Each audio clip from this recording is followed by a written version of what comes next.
تخيل معايا يا صديقي في يوم عادي، لو طلعت انت بره بصيت للسما لكن الشمس مش موجودة. السما كأنها رمادية، كأن ضباب دايم، والنهار شبه الليل، والجو ساقع جدا، ومش مجرد كسوف عادي، ومش مجرد سحابة. الدنيا كلها كانت غامضة، كأن الأرض دخلت في حالة ظلام مستمر. الناس وقتها مش فاهمين ايه اللي حصل. الزراعة فشلت، والجوع بدأ ينتشر، والناس كانت بتكتب في اليومات والمخطوطات بتاعتها عن ضباب غريب وحالة رعب وغموض.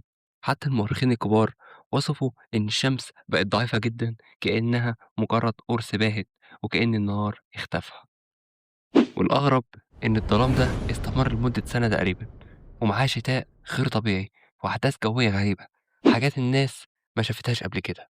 وفي الفيديو ده هنعرف إيه اللي حصل بالظبط سنة 536 ميلاديا، وإزاي أثّر على البشر والحياة وقتها، وهل هي مجرد ظاهرة والّا حاجة وراها حاجة أكبر؟ ودلوقتي أنا هاحكي لك عن بداية القصة. يا صديقي، في القرن السادس الميلادي مؤرخين أوروبا كلهم والشرق الأوسط بدأوا يكتبوا عن ظاهرة غريبة. أحد أشهر المؤرخين وقتها كان اسمه بروكوبيوس، وده كان كاتب ومؤرخ عظيم، وكتب إن الشمس بقت ضعيفة، وقال إن نورها بقى شبه القمر، والسماء بقت رمادية طول اليوم. وكتير من الناس في أماكن مختلفة من العالم بدأوا يلاحظوا نفس الظاهرة.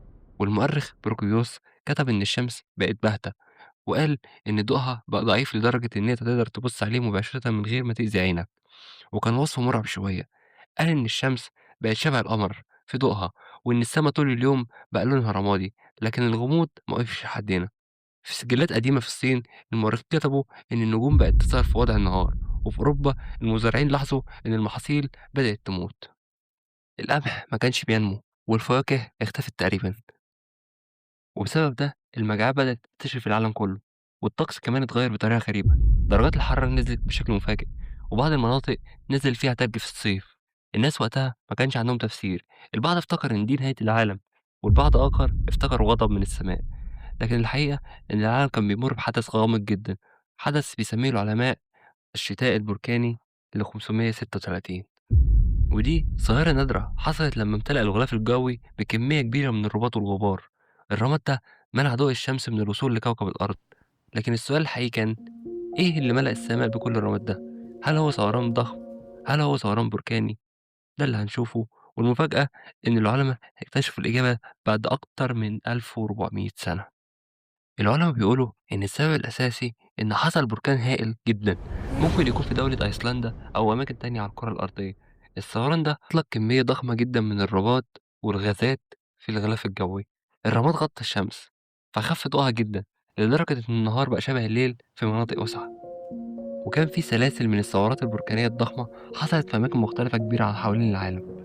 ده بعد 536 ده خلى المناخ يفضل مضطرب لسنين طويلة.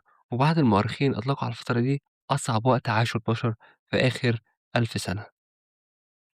وبالرغم من مرور السنين العلماء لسه مش متأكدين بالظبط من البركان اللي بدأ الكارثة، هل كان في أيسلندا أو في أماكن بعيدة في آسيا. اللي أكيد إن السنة دي غيرت تاريخ البشرية بشكل أكبر، وأثبتت إن الطبيعة أحيانا أقوى من أي شيء صنعه الإنسان، وإن الشمس حتى لو اختفت جزئيا ممكن تتغير وتغير كل شيء. ولحد هنا الكارثة لسه ما وقفتش، لأن بعد فترة قصيرة من ثوران سنة 536 حصل ثوران بركاني تاني ضخم جدا، وده زاد الوضع سوء. الغبار والرماد رجعوا يغطوا السماء مرة تانية، والنتيجة كانت استمرار درجات الحرارة المنخفضة، مزارع ما بتطلعش نباتات، والجوع انتشر في أوروبا وفي آسيا وحتى في الشرق الأوسط. المؤرخين وصفوا الفترة دي بإن هي زمن صعب والرعب والجوع والظلام. وبعض العلماء لحد دلوقتي بيقولوا الصراحة الفترة بين 536 وحتى سنة 550 تقريبا كانت أسوأ وقت عاشه البشر في آخر 2000 سنة.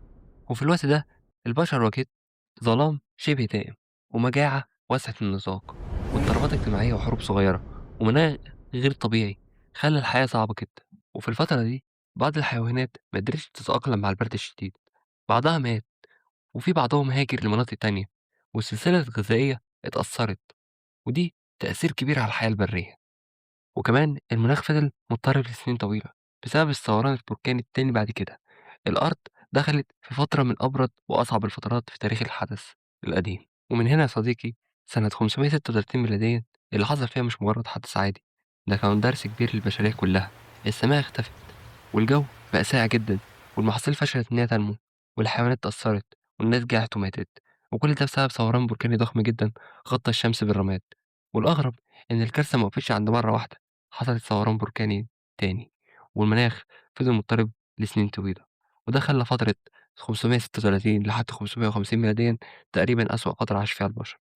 والدرس اللي لازم ناخده النهارده إن الطبيعة أحيانًا أقوى من أي حاجة صنعها الإنسان، وإن حتى الشمس اللي إحنا شايفينها يومنا هذا لو اختفت أو ضوءها قل ممكن تغير كل شيء على الأرض. والسؤال اللي حير العلماء، هل ممكن يحصل حاجة زي دي تاني في المستقبل؟